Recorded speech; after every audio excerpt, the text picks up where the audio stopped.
Hello friends, welcome to my channel. நம்ம சேனலில் இப்போ என்ன பார்க்க போகிறோம்னா பெப்பர் சிக்கன் எப்படி செய்யுதுன்னு பார்க்கலாம். 3 தக்காளி, 2 வெங்காயம், 4 பச்சை மிளகா. சிக்கனை நல்லா வாஷ் பண்ணி எடுத்து வச்சுக்கிறேன். பெப்பரும் சோம்பையும் நல்லா ட்ரை ரோஸ்ட் பண்ணி எடுத்து வச்சுக்கலாம். கூடவே இஞ்சி பூண்டு பேஸ்ட்டும் அரைச்சி வச்சுக்கிறேன். மீதி இன்க்ரீடியன்ஸை நான் தாளிக்கும் போது காட்டுறேன். கேஸ் ஆன் பண்ணி கடாயை வச்சு நமக்கு தேவையான எண்ணெயை ஊற்றிக்கலாம். அது கூடவே எண்ணெய் நல்லா காஞ்சதுக்கப்புறம் கடுகு சேர்த்துக்கலாம். கடுகு நல்லா பொரிஞ்சதுக்கப்புறம் சோம்பு போட்டுக்கலாம். வேறு எந்த ஸ்பைசஸும் நான் ஆட் பண்ணலை.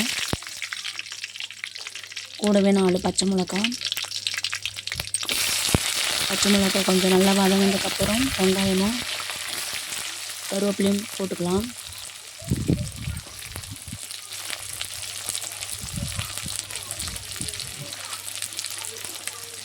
வெங்காயம் நல்லா கோல்டன் ஃப்ரை வர வரைக்கும் நல்லா வதக்கி எடுத்துக்கலாம்.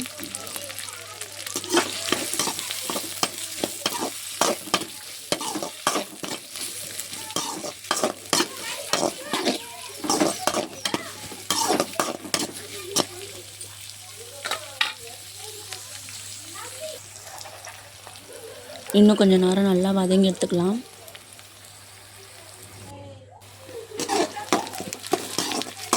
நல்லா கோல்டன் ஃப்ரை ஆகட்டும். நம்ம கோல்டன் ஃப்ரை ஆனதுக்கப்புறம் நம்ம 3 தக்காளி நம்ம கட் பண்ணி வச்சுருக்கோம். கூடவே நம்ம தக்காளி போட்டுக்கலாம்.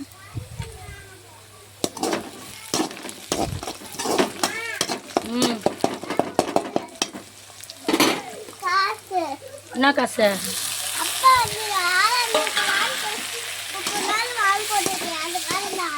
அப்பா இது கேளு.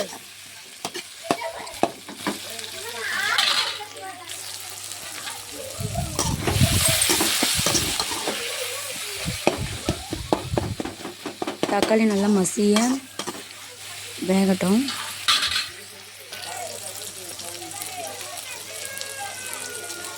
தக்காளி நல்லா மசியறதுக்காக கொஞ்சமாக நம்ம சால்ட் ஆட் பண்ணிக்கலாம்.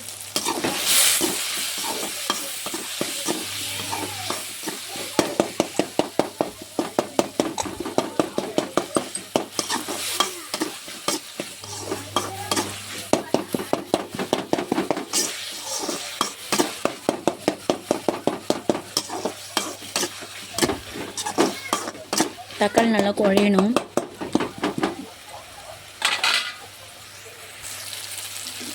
தக்காளி இந்த அளவுக்கு நல்லா குழஞ்சதுக்கப்புறம் நம்ம இஞ்சி பூண்டு பேஸ்ட் ஆட் பண்ணிக்கலாம்.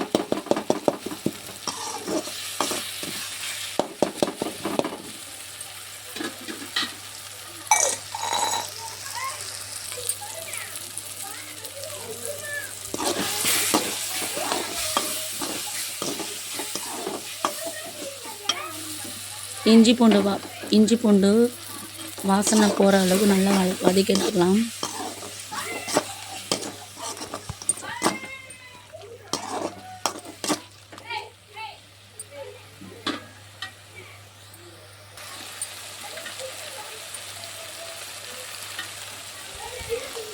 கூட நம்ம கொஞ்சமாக மஞ்சள் தூள் ஆட் பண்ணிக்கலாம்.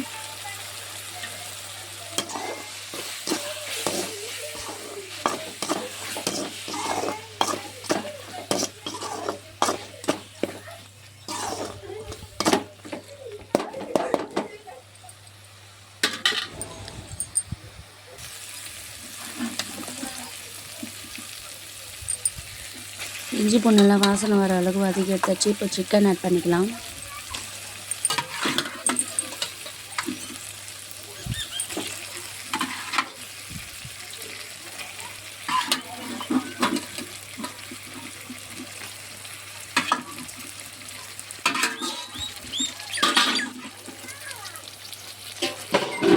நல்லா சிக்கனை கிளறி விடலாம்.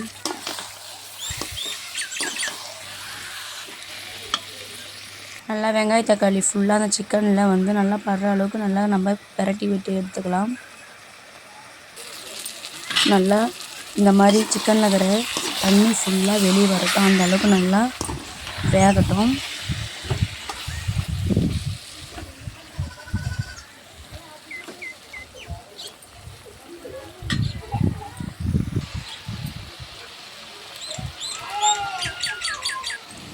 நம்ம கூடவே கரம் மசாலா கொஞ்சம் ஒரு டீஸ்பூன் அளவுக்கு ஆட் பண்ணிக்கலாம்.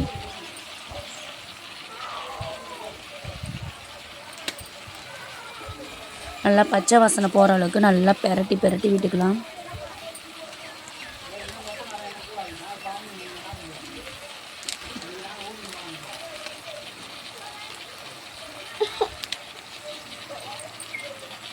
கூடவே நம்ம சிக்கன் மசாலா ஆட் பண்ணிக்கலாம்.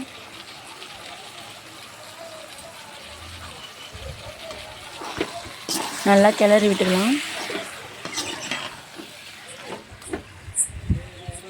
இது பார்ப்போம்.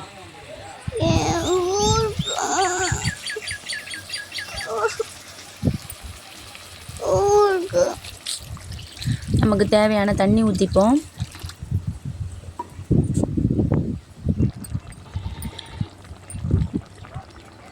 நம்ம ஏற்கனவே வதக்கும் போது நம்ம கொஞ்சம் சால்ட் ஆட் பண்ணோம். இப்போ நம்ம குழம்புக்கு ஏற்ற மாதிரி, அதாவது பெப்பர் சிக்கன் நம்ம கொஞ்சம் லைட்டாக கிரேவி மாதிரி இட்லி தோசை அந்த மாதிரி தொட்டு சாப்பிட்ற அளவுக்கு நம்ம தண்ணி ஊற்றி எடுத்துக்கலாம். அது கூடவே 2.5 டீஸ்பூன் மிளகாய் தூள் ஆட் பண்ணியிருக்கேன். நல்லா இந்த கன்சிஸ்டன்சிக்கு வரணும், நல்லா கொச்சி வரட்டும்.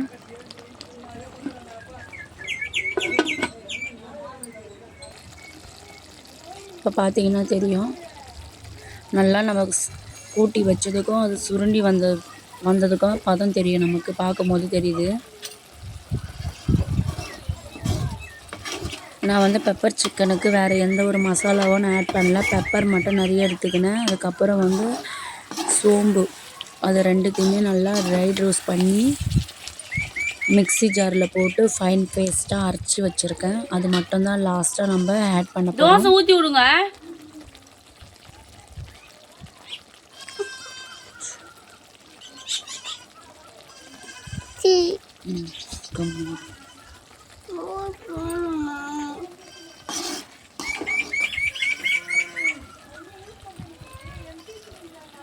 இப்போ நம்ம ஃபைனலாக நம்ம அரைச்சி வச்சுக்கிற பெப்பரும் சோம்பையும் நம்ம கூட சேர்த்து ஆட் பண்ணிக்கலாம்.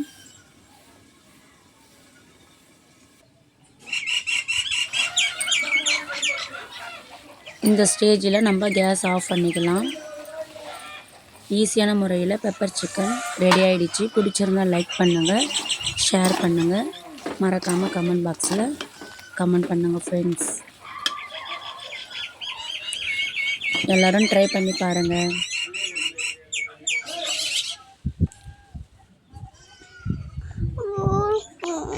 Bye friends.